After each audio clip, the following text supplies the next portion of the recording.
Hi, ladies and gentlemen. My name is Simon Timpley from the International Food Safety and Quality Network. Welcome to edition 59 of the Food Safety Fridays webinar program. We're back live.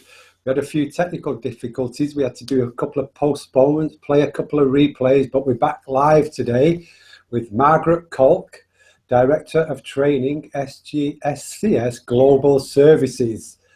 Margaret's presented once before and she's back with effect, and this week's webinar is Training for FSMA Food Safety Controls Compliance. Is it working? Is training working? Just to say, this webinar today is being recorded, so if we do have any technical mishaps or you have to get called away, don't worry, we'll be sending an email afterwards with a package of the recording, the slides and the certificate, so don't worry about that. I know you'll all ask anyway in the sidebar, but it is being recorded today. Just to direct you, if you're new, in the sidebar you should see chat, room, polls, offers. In the chat with each other, say hello, tell us where you're from, and throughout you can pose your questions. Sometimes other attendees answer, and if not, we'll pick them up at the end and pick through the questions. So type away. We'll be having some polls. So feel free to join in the polls throughout, and we'll have some fun.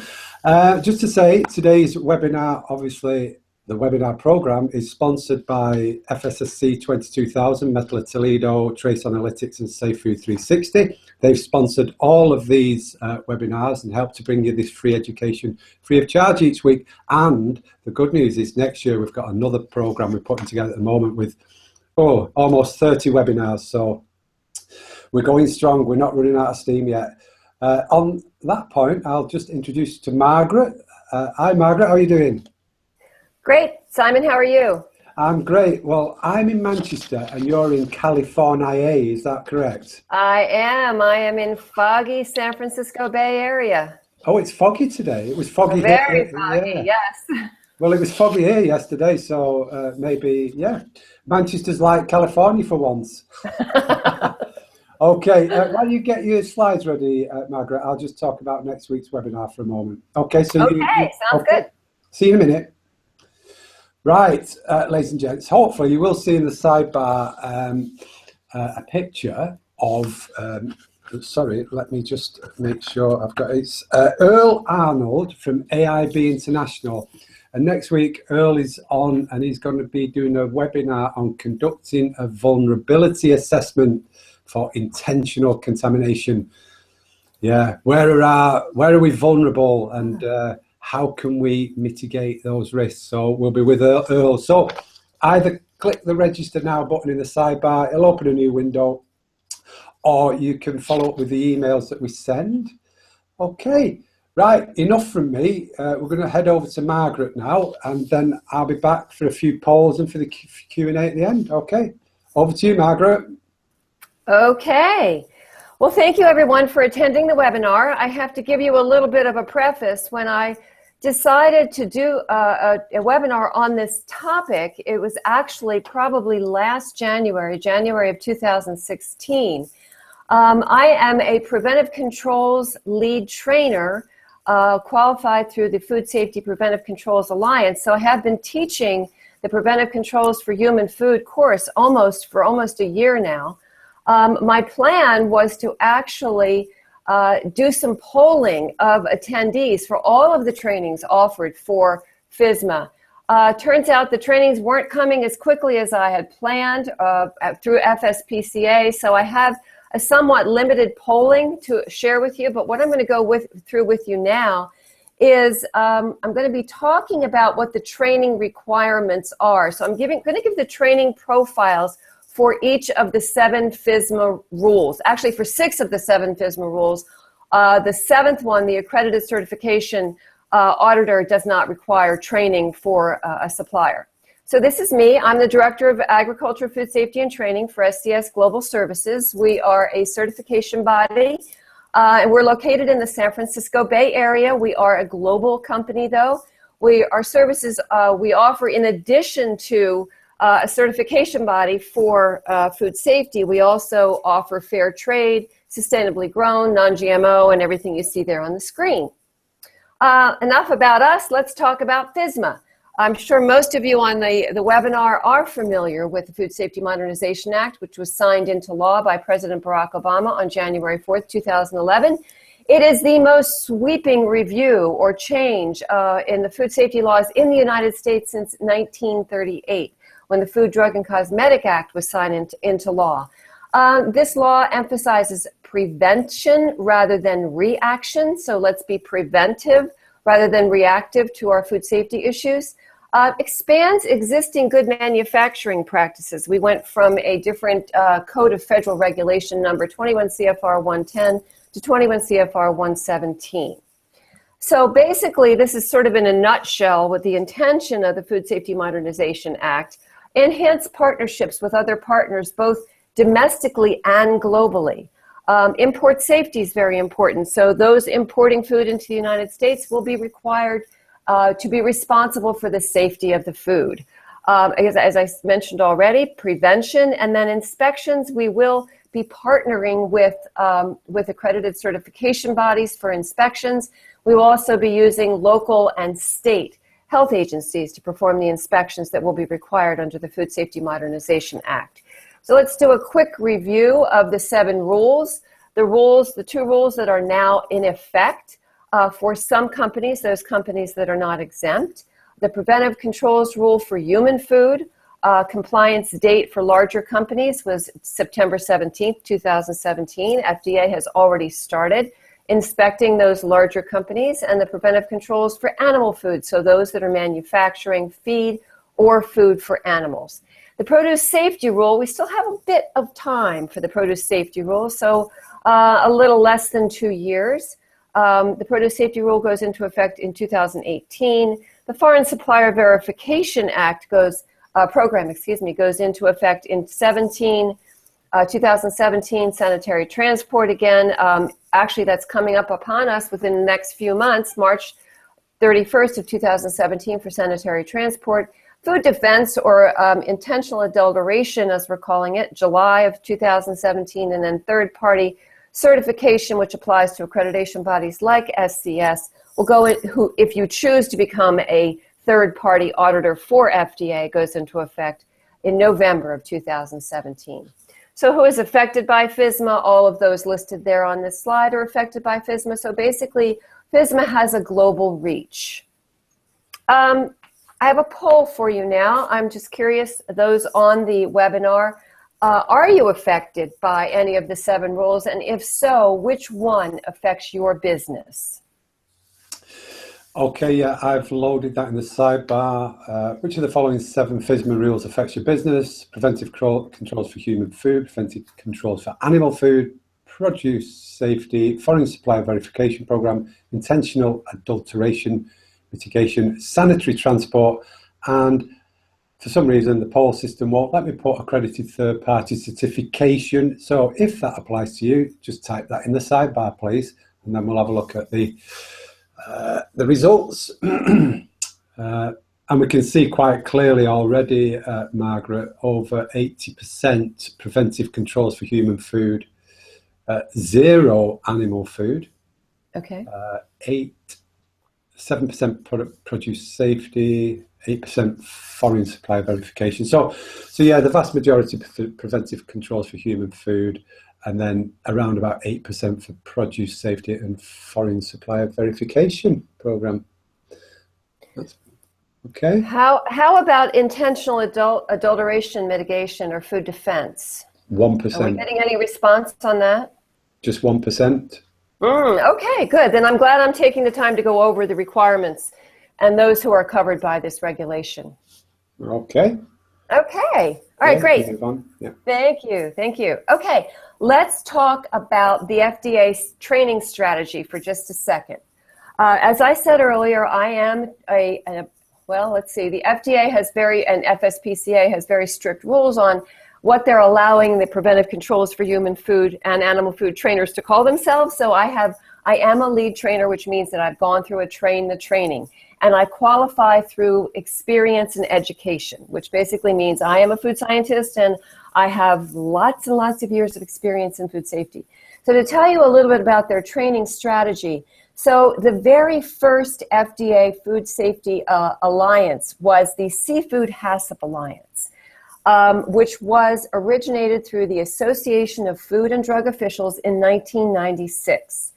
I'm going to date myself and tell you that I am a Seafood HACCP trainer, and that I took one of the first Seafood HACCP Alliance train the trainers, and I think I took mine in 1998. So the Alliance, the Seafood HACCP Alliance, served as a model for several alliances that now develop and operate. So Juice HACCP Alliance, and then, of course, jump forward to 2011, the Food Safety Preventive Controls Alliance, as well as the Produce Safety Alliance and the Sprout Safety Alliance.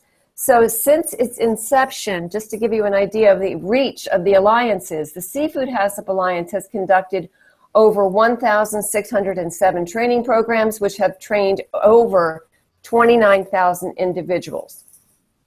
Okay, so what we're going to do for the remainder of the webinar until we get to the end, and I can show you what my metrics are on the feedback on the Produce Safety Alliance training, is we're going to go over the requirements for each of the rules for training. So the first one we'll start with is the most popular, the preventive controls for human food.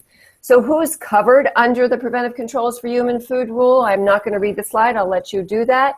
However, all facilities that are required to register with FDA under the Bioterrorism Act of 2002 most likely are covered. And again, there are exemptions, and I'm going to talk just a few minutes about those exemptions.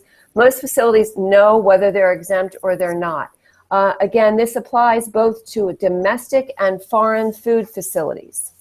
So the exemptions are those facilities that are covered under the Juice and Seafood HACCP programs. FDA considered that they already had their their food safety programs in place. They were working well. Let's not fix something that's not broken. So activities within the definition of a farm. So the farm definition, those of you who may have been following the preventive controls rule and FSMA in general, understand that the definition of farm really changed from 2011 when the FSMA was first introduced to the final rules of 2015-16. Low acid canned foods, and this is only for micro only, meaning that it's applied for micro only. If you've identified a chemical or a physical hazard, then you must comply with the preventive controls rule. Alcoholic beverage processing is not covered. Dietary supplements, so vitamins and that sort of thing, are not covered.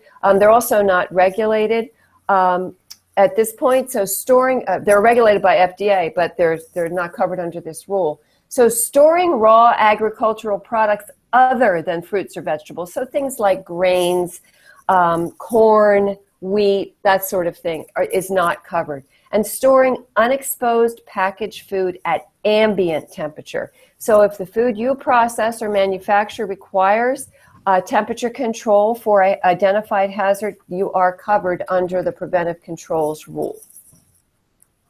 Okay, so under the preventive controls rule, a qualified or preventive controls qualified individual, or a PCQI, this is a new term that's been introduced by FDA, the Preventive Controls Qualified Individual, and it's defined as someone who has successfully completed certain training in the development and application of risk-based preventive controls, or is otherwise qualified through job experience to develop and apply a food safety system and plan.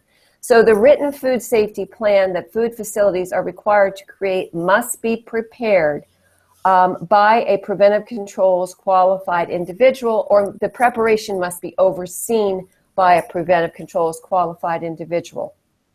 So the qualified individual is also charged with overseeing the validation that the preventive controls are capable of controlling the identified hazards, as well as overseeing the review of records, as well as being responsible for the reanalysis of the food safety program or food safety plan every 3 years. Another poll, Simon? Okay. Wasn't prepared for that. Are you, or just hang on a second.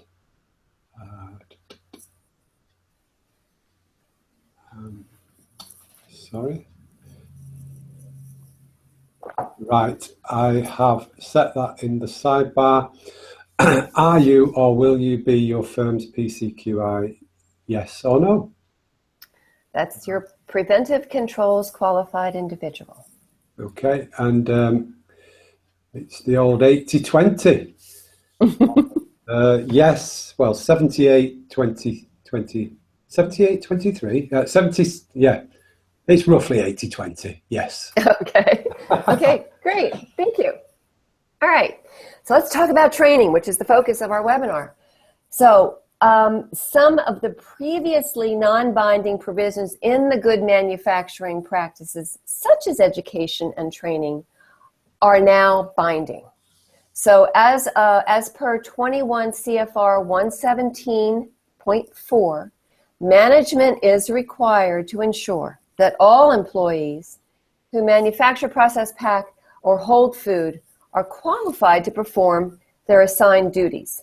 So basically that means employees must have the necessary combination of education, training, and/or experience. Now, for those of you who have taken maybe a preventive controls qualified, and I'm going to be asking that question in one of my polls, a PCQI training course delivered by someone like myself, a lead trainer, you probably already understand this is not a required course. FDA is not mandating that you take this course. However, if you're going to take a training to qualify as a PCQI, you must take the course that they consider to be the curriculum that is approved by FDA. So the Preventive Controls Qualified Individual Training that is developed by the Food Safety Preventive Controls Alliance is that recognized training. However, you may just have the experience and necessary to prepare a food safety plan.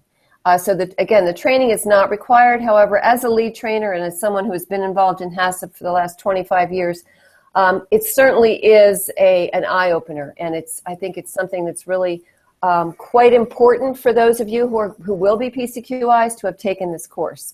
And I'm not selling it as a lead trainer. It's just something that I know when I took the train the trainer myself, it was certainly well worth it. I learned quite a bit, and I'm always happy to share what I learned in the train the trainer because it's really important information. So again, the equivalent in curriculum recognized by FDA or have that necessary job training or experience. Okay, so this is my next polling question. Have you taken this recognized course? Okay. Have you completed the FDA recognized course? Poll is loaded. So please vote yes or no again. Now these are really easy polling questions. Yeah, much easier. Doesn't require a lot of thinking. Like, they just need somebody to switch them on. I've not got much of a job to do, but you know. Well, yes, 41%, no, 59%. Ah, okay. So the majority have not completed the FDA recognized course Preventive Controls for Human Food. Okay. All right. Well, so let me tell you a little bit about how the course was developed, who developed it, where it came from. So the Food Safety Preventive Controls Alliance originated in 2011. It was coordinated through the Illinois Institute of Technology's Institute of Food Safety and Health, or as we affectionately know it, IFISH. So the Alliance has developed the standardized curriculum, the standardized training and education program, along with the technical information network to assist companies in compliance with the preventive controls rule for human and animal food, as well as the foreign supplier verification program. So what they've basically done is develop the standardized training courses. They're going to be offering distance education modules, which are not available yet. They offer other resources to help companies develop the food safety plans. If you have not been to their website, Google FSPCA or Food Safety Preventive Controls Alliance, there's a wealth of information on that website. So they're basically there to help you develop your food safety program, which includes, of course, conducting your hazard analysis, implementing your preventive controls, learning how to monitor, verify, take and make corrective actions, and then document those efforts. So the Alliance is supported by a grant from the FDA. It was awarded to the Illinois Institute of Technology's iFish. And basically to outline what they've done or they will be doing. So they're in the process of designing state-of-the-art distance learning portals, which will be housed at the iFish Moffitt campus in Bedford Park, Illinois. They're creating complementary training materials that pertain to specific commodity or industry sectors dealing with human and animal food. For those of you who have already been through the training, you know that they use one specific model to deliver the training, so it's included in the training materials. And then they use 5 different models. They've developed 5 different approved models to work through the training exercises when you take the 2.5-day training. They're providing input to the USDA regarding guidance for the food hazard analysis and preventive controls. They've already established a technical assistance network, or TAN, to provide technical assistance to the food industry. And I have to tell you, this is specifically directed toward those small to medium-sized businesses. So I know oftentimes when I teach a course, and I'll give you some of the feedback, so I'll give you a heads up on some of the feedback that we get from participants of the course. There is a HACCP component to the preventive controls rule. It's the process preventive controls. And as I teach the course, people are wondering, well, why don't you teach a course for people who are already familiar with HACCP? Well, FSPCA developed this course especially for small to medium-sized businesses that may not have HACCP plans in place. So that's why there is a section of the course that is specifically devoted to process preventive controls, which bottom line is it's basically HACCP. So what the other things that FSPCA are doing, they're assessing knowledge gaps, and they're doing some research to further enhance preventive controls measures. And this is really pretty special. They're also identifying and prioritizing the need for compiling minimum maximum values for parameters, or as we know, as we've called them for the past 25 years, critical limits for widely used process controls. So they're going to be basically, if any of you are familiar with the food safety, the Seafood HACCP Alliance Hazards Guide for Seafood, which is a wonderful compendium of all of the hazards associated with different species of seafood, different types of shellfish and fish. FSPCA is working on developing that same sort of a hazards guide with identified parameters / critical limits for specific food commodities. Okay, so let me tell you a little bit about the members and who are these people? Who is FSPCA? Well, I actually was one of the original members who were involved in developing the training guidelines back in 2011, but other duties took over and I couldn't continue my membership. However, but it is a broad-based group consisting of key industry, so people from the industry, academia, and government stakeholders. The mission of the FSPCA is to support safe food production in the U.S. By developing core curriculum, corresponding technical educational materials for food safety risk reduction, preventive controls that comply with the relevant federal regulations. So basically, preventive controls for human food, preventive controls for animal food, and they also are going to be working on the foreign supplier verification training. So they've already developed materials, and they've already gone through, I believe, 2 revisions for a variety of delivery modes, including classroom-based, face-to-face. Basically, that's what we do. The 2.5-day training is face-to-face. Our company actually does a 4-hour webinar, and so we limit the face-to-face training for just 2 days, so people don't have to be away from their businesses or their plants for 3 days. So we do one webinar for 4 hours. Hands-on and distance learning. Again, the distance learning has not yet been developed. It's under development. So they want a sort of a blended learning approach to helping firms implement the preventive controls. So the scope of the FSPCA is basically to develop hazard analysis, preventive controls training programs for FDA-regulated foods, including food for the consumption of human consumption, animals, and pet food. Okay, so this is the method for, again, those of you who have been through the training, you will know, you will recognize this particular slide. So the first part of the training basically identifies, gives you the background and the guidance information on food safety. So what that means is we're talking about, we're identifying the hazards. So we're identifying biological hazards, chemical hazards, physical hazards, and in those chemical hazards are included radiological hazards. So they provide the training provides specific information for the hazards, discusses the underlying principles used for preventive controls, also very briefly discusses good manufacturing practices / prerequisite programs. And then the remainder of the course basically goes into how to develop a food safety plan. And that's probably the bulk of the 20 hours of the course is developing the food safety plan. Hands-on exercises, using different models. I know my classes that I've taught, we've had capacity, and the maximum number of recommended attendees is about 24 to 30 people. 30 people is really pushing it. So in my classes, we limit it to 24 to 26, and we break the group up into about 5 different groups, and each of the groups works on a different one of the models that is provided by FSPCA. The trainers are permitted to develop their own models as well. However, they must be submitted to PCA for approval. So any of the models, if you attend a course in any of the models that are not, there should not be any models developed that are not and delivered that are not recognized by FSPCA. And the final section is going over the preventive controls regulation for human food.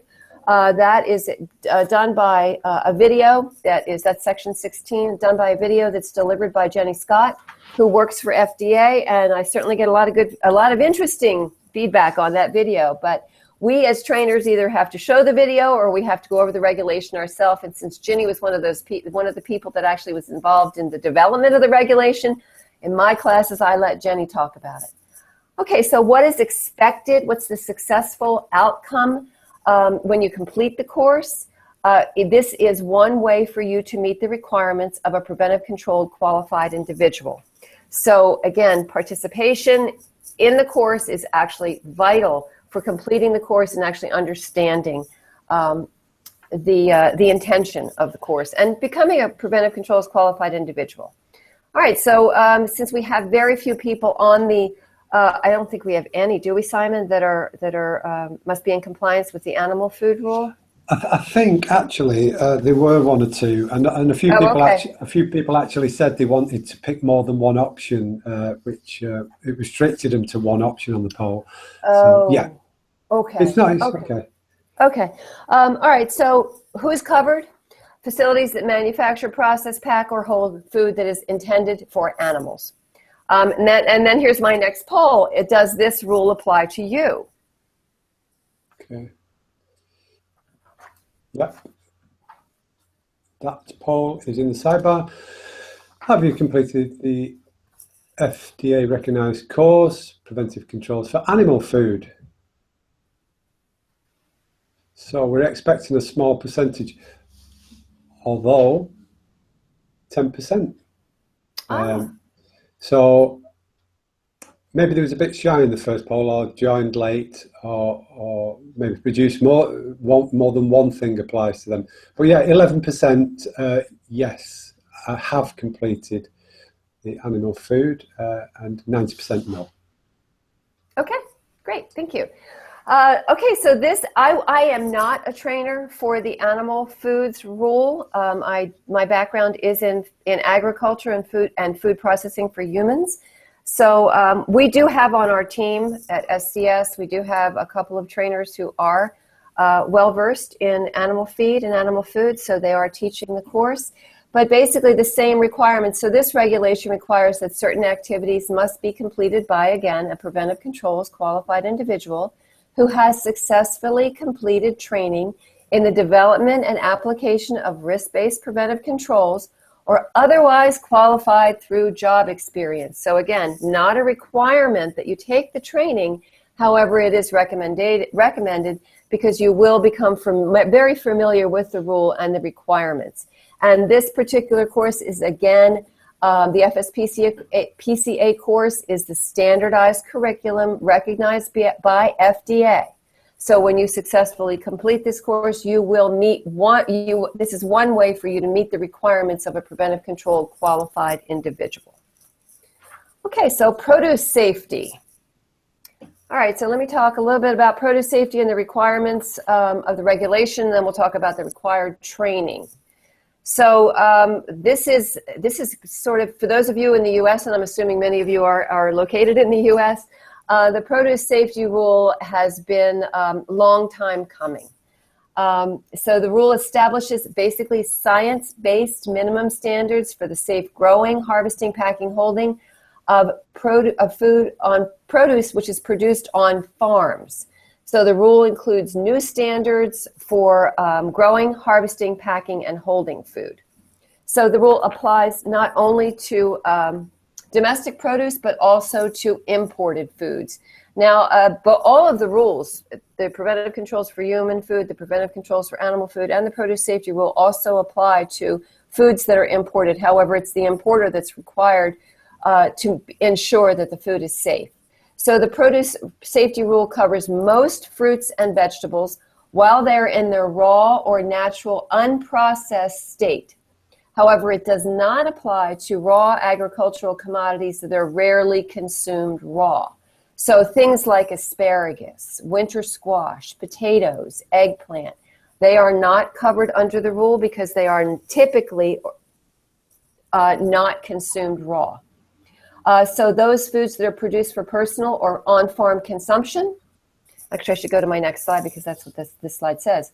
Those destined for commercial processing such as canning, because they will be covered in some aspects under the preventive controls rule, and other foods because the processing will adequately reduce the microorganisms of public health concern. And then those farms with produce sales of less than or equal to $25,000 per year.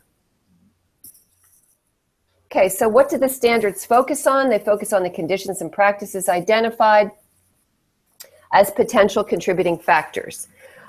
This training is not yet, I believe it's ready for prime time. I have the training materials. However, we still have some of our trainers going through the Train the Trainer. I went through the original Train the Trainer back in 2015. Before the rule was finalized, and they've made some modifications to the training for this particular rule. The training will be available in January and February. We're going to be offering it at SCS in January and February. So these are some of the, as you see, worker training is one of the caveats or one of the requirements under the produce safety rule. So basically, it covers worker training, it covers health and hygiene. So as we know, fresh fruits and vegetables that do not receive a kill step, such as processing or cooking before it's consumed, pathogens can contaminate the produce. We're all familiar with foodborne illness outbreaks associated with a variety of produce items like lettuce, peppers, tomatoes, cantaloupe. Those of you in the U.S. are very familiar with some of these really very tragic foodborne illness outbreaks associated with unprocessed produce. And as we know, workers on the farm are critical to any part of food safety. They're responsible for using food safety practices while they're working. And food safety practices are learned. They're not something that you're born with. So training is key to successful implementation of your food safety program. And it also can prevent a challenge on the farm when you're implementing the food safety plan. This is new to a lot of farms. Every day, our office gets a phone call from one of our farmers who is one of our clients for maybe we're doing a GMP audit of their pack house. Now they have to implement training for their employees. The challenges that can be presented, there might be language barriers. There might be workers who actually don't read in any language, so you have to make sure that any kind of training that's done, the materials, if they're printed, they need to be printed in the language in which the person in the native language in which the person reads. Maybe you have to use pictures for those workers who don't read, showing the workers what to do. So, but there needs to be effective training in place. And as we all know, most people are visual learners, so there should be some sort of pictorial involved in your training anyway. And then there are most farmers, I know in the state of California, I'm very involved in the grower world here, most farmers bring additional labor on at the height of a harvest. So those people also have to be trained, and it's really busy. There's a lot going on the farm, and training sometimes may not be a priority. Oftentimes it's not a priority. And oftentimes it's sort of done on the fly. This is how you wash your hands. This is what you need. These are the tools that you need, and they need to be kept clean. However, this produce safety rule requires that all personnel who contact covered produce, like strawberries that are being harvested in this picture, they need to be trained. And so it requires that they go through training that includes principles of food hygiene and food safety. So how to wash your hands, how to come to work every day wearing clean clothes, how not to sneeze on the produce that you're harvesting. That's personal hygiene. And then the food safety practices. We can't emphasize the importance of health and hygiene for all personnel who are working on the farm, including visitors. So the recognition of symptoms of a health condition that could result in contamination of the food or food contact surfaces. So all workers that handle or contact covered produce and those who supervise covered activities must be trained. Now, this is a federal regulation. So, however, really anybody that works on the farm should understand the company's food safety practices. So in addition to the training requirements, supervisors that handle covered produce during harvest, they require at least one. It requires that at least one supervisor from the farm complete food safety training, again, equivalent to the standardized curriculum recognized by FDA. So the produce safety training that is produced by the Produce Safety Alliance is that standardized training that is required for a supervisor, not all of the employees on the farm, but a supervisor. And it's that supervisor's responsibility to ensure that all of the people harvesting the produce and working with the produce on the farm have been trained in personal hygiene and food safety. Again, that's regulation. So where do these training materials for that supervisor come from? They come from the Produce Safety Alliance, yet another alliance, which is in collaboration with USDA, FDA, and Cornell University. So, as I said earlier, these training materials have gone through several reiterations. They have been finalized, and the trainers are going through the Train the Trainer programs right now as we speak. We just had two of our trainers go through the Train the Trainer in Salinas, California, which is in the heart of the produce industry, and in Southern California, in the Irvine area, go through the Train the Trainer. So they're ready to start training. It's just now a matter of having the Produce Safety Alliance give us the green light to go ahead and start the training. A little bit about the curriculum and the objectives of the training. The objectives of the training, there are 4 objectives, and I won't read those to you on the screen, but I'll explain them to you. So we want to provide educational outreach to assist fresh produce growers and packers, including grower cooperatives, to increase their understanding of the critical role that they play in the public health and safety of consumers. So basically these trainings were devised and developed specifically for those growers and pack houses for the on-farm environment. So farmers are expected, or the supervisors again, are expected to go through these trainings. So they've developed a standardized training for education about produce safety, as well as the benefits of training and understanding the benefits of environmental co-management on the farm. So who should attend? Again, this is for a supervisor, so a higher level person who has a better understanding of the operation of the farm. So as I said, the trainers are going on right now. The grower training will take place beginning in winter of 2017. So a little bit more about the Produce Safety Alliance and the Produce Safety Training. The standardized curriculum was created through a 4-year nationwide development process. So this started back in 2011, right after the Food Safety Modernization Act became law. So this was a compilation of, they had working groups comprised of 178 unique members from academia, agriculture, industry, regulatory agencies. They identified key areas and learning objectives that were to be addressed in the training programs. They actually also they went out to the farmers. They did a farmer focus group nationwide in the U.S., collecting feedback from 89 produce growers. So as you can see, there was a lot of research done in preparing to develop these training materials. So they also engaged with FDA, the Division of Produce Safety, to align the curriculum with the content of the Food Safety Modernization Act Produce Safety Rule. So the 7-module Produce Safety Grower Training course was designed to be delivered as a 1-day course, although I have to tell you, when I went through the training, it was a 2-day training, and there is a lot of information. So as a company, we're still trying to figure out how we're actually going to deliver the training, because it's a lot of information for 1 day. Best way I would think would be through sort of chunks of training done over a period of time. But the curriculum covers the produce safety rule, covers good agricultural practices. Again, at least one person from a supervisor must go through the produce safety training. And again, this produce safety training satisfies the FSMA requirement for training for a supervisor on the farm.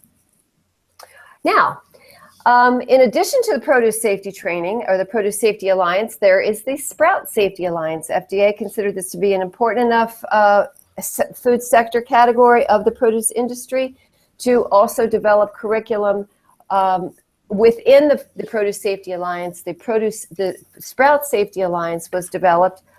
Their curriculum has been finalized, and they will address, so the curriculum for the Sprout Safety Alliance actually addresses part of the Produce Safety Alliance training, but is very specific to the sprout production community.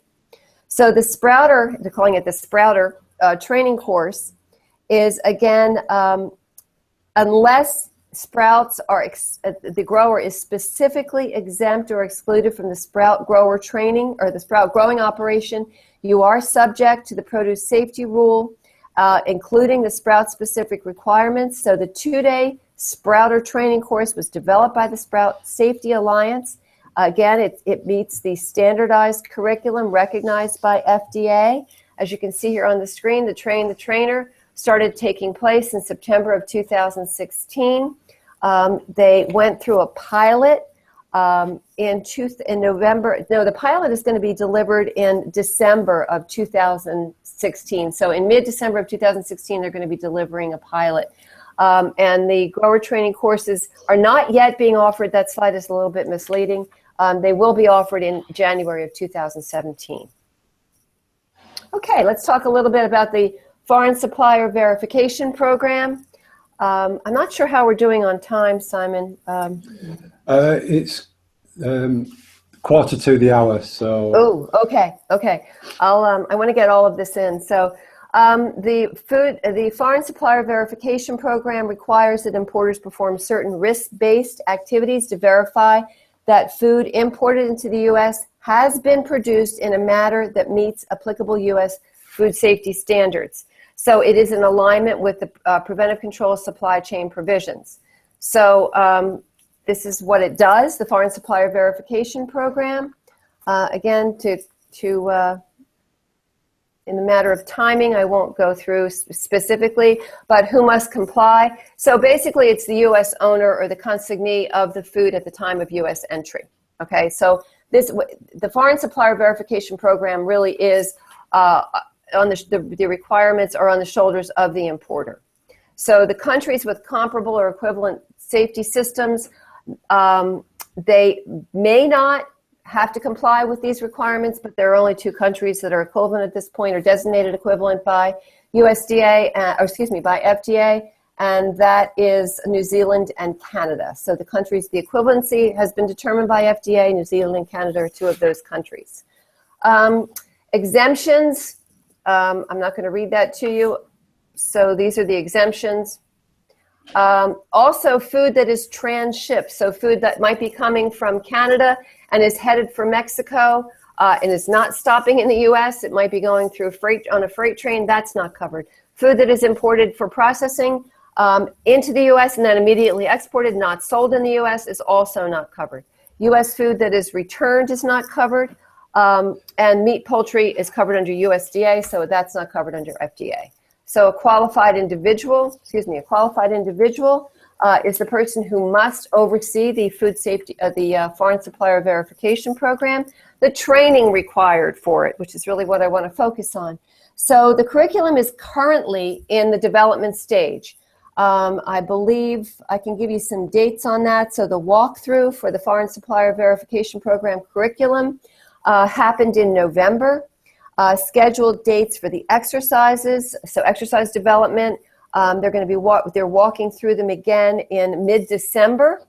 So the pilot is proposed for late January, and how FSPCA sees the delivery of this is as an add-on to the Preventive Controls course. And then, of course, as I mentioned earlier, they're going to be offering web-based courses, so this may be a module as part of their web-based course. Sanitary transport rule. Sanitary transport rule covers shippers, receivers, loaders, and carriers. And because I want to focus mainly on training, these are the definitions of a shipper, a loader, a carrier, and a receiver. So who's covered? Again, it's shippers who ship food into the U.S. directly by motor or rail vehicle or by air. Who's not covered? Shippers, and then again, I'm not going to read that to you because you can read that yourself. So food on farm transport is not covered. Transshipments, again, through the U.S., like the Foreign Supplier Verification Program, not covered. And food not consumed in the United States is also not covered. Also, food that is fully enclosed by a container, except for live animal foods are not included except for mollusk and shellfish. Compressed gases and food contact substances are not covered. And then human food byproducts used for animal food are also not covered under the sanitary transport rule. So these are some examples of foods that are subject to the final rule. Foods transported in bulk. I have a photograph there of liquid eggs, as you can see on the logo on the back of the truck. Packaged foods not fully enclosed in a container, so fresh produce would be covered. And of course, foods that require temperature control for safety. So what are the training requirements? I'm going to pull out one of the four. So the carrier personnel must receive adequate and documented, that's important, documented training on sanitary transportation practices and awareness of food safety issues that may occur during transport.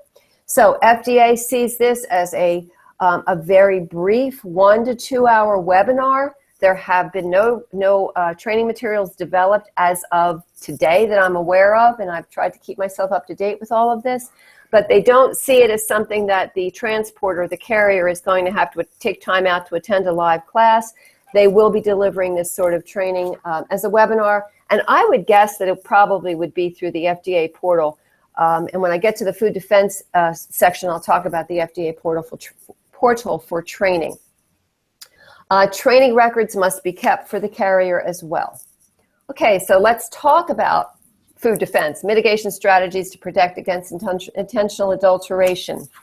The purpose of the rule, it's basically to defend against any intentional terrorist acts or any intentional adulteration of food products.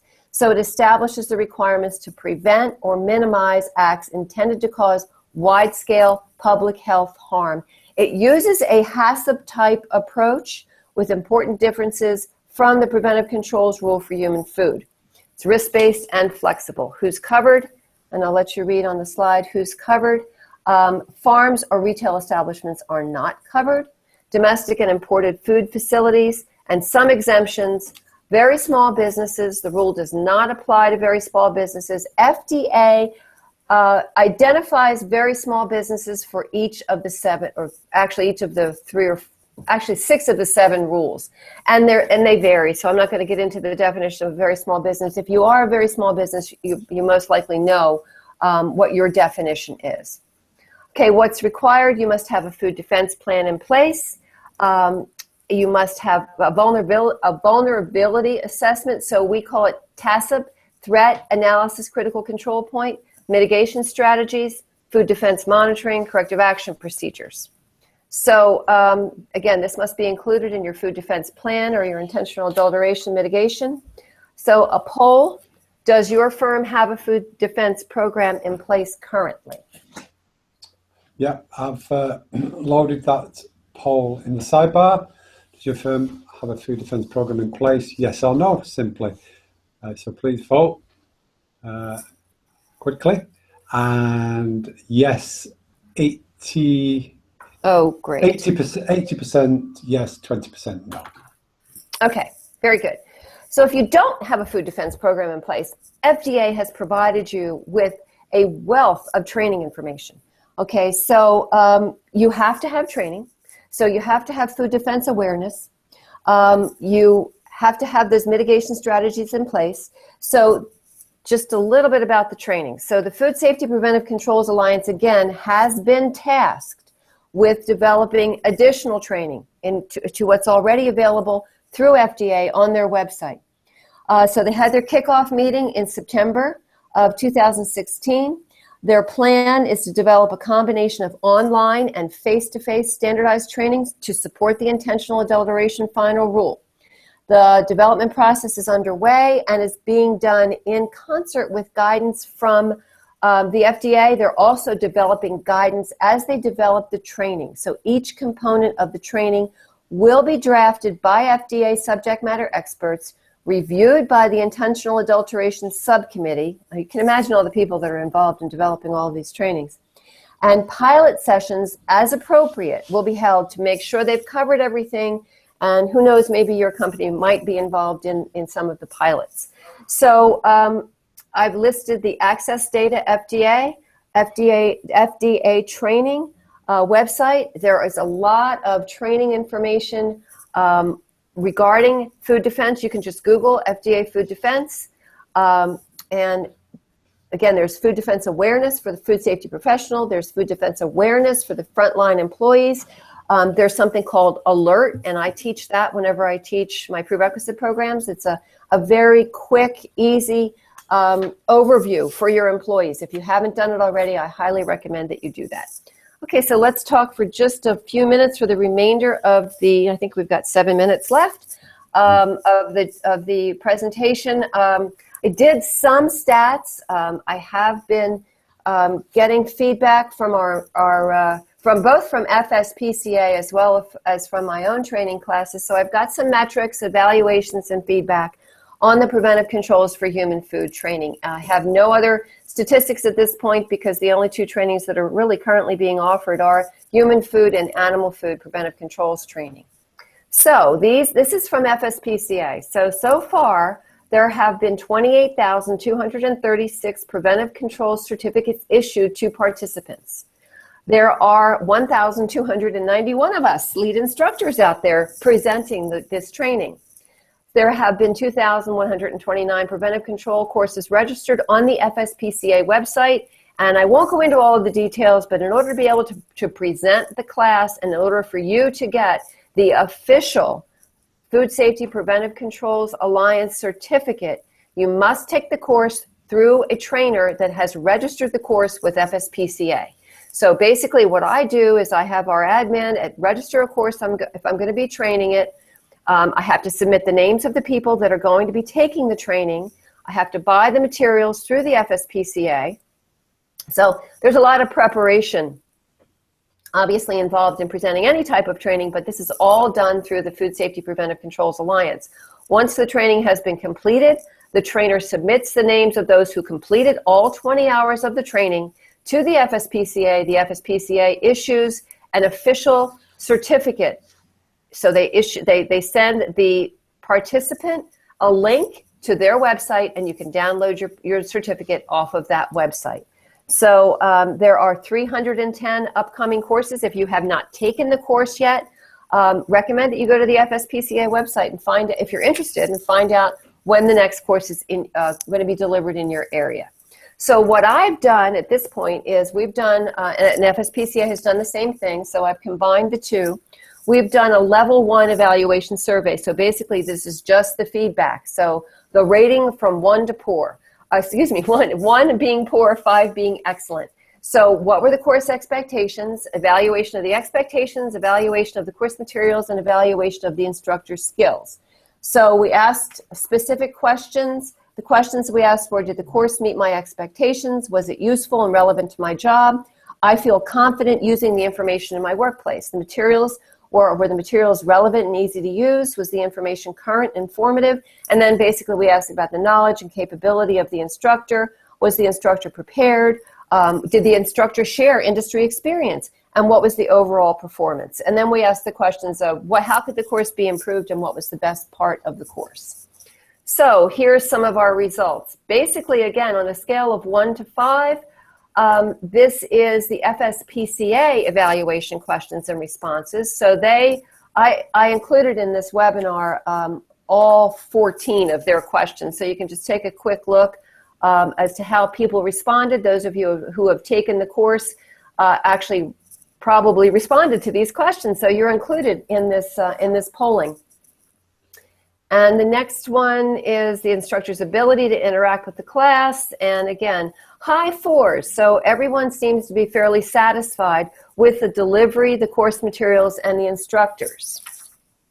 My evaluation compared with SCS evaluation, compared with the FSPCA evaluation. Again, high 4s.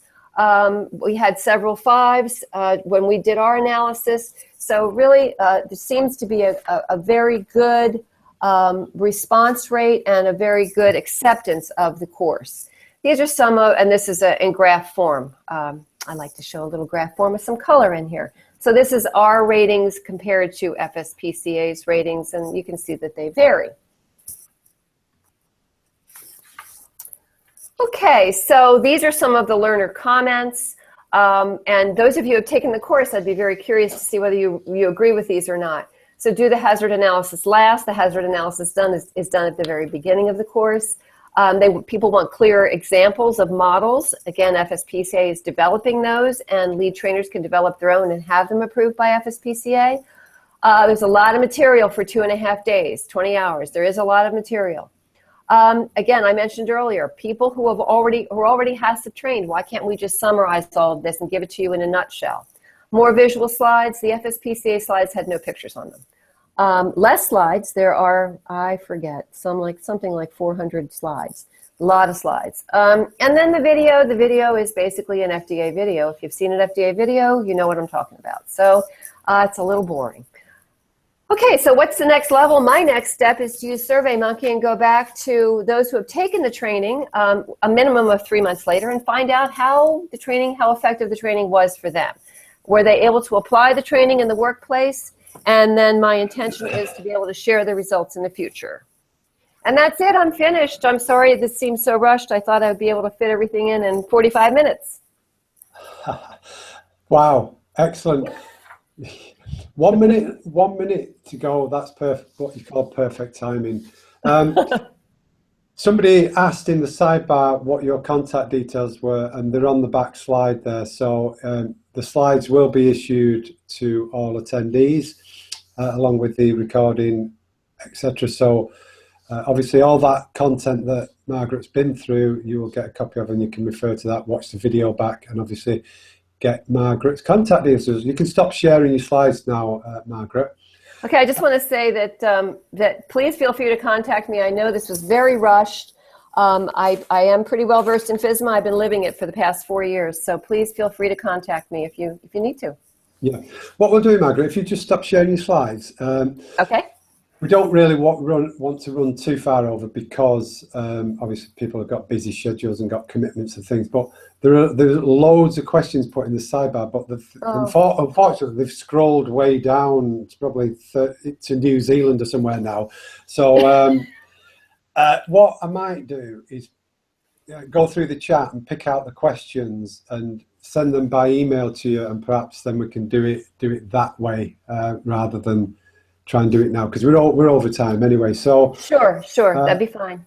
I'd just like to say, Margaret, then, thanks for sharing that information with us. Excellent information and lots of good advice and lots of questions answered, definitely. So thank you very much from the IFSQN, from myself and all the attendees. Thank you. Yeah. Have a wonderful holiday, everyone. Yeah, and hoping that you'll come back next year, maybe. I sure will. Yes, I will.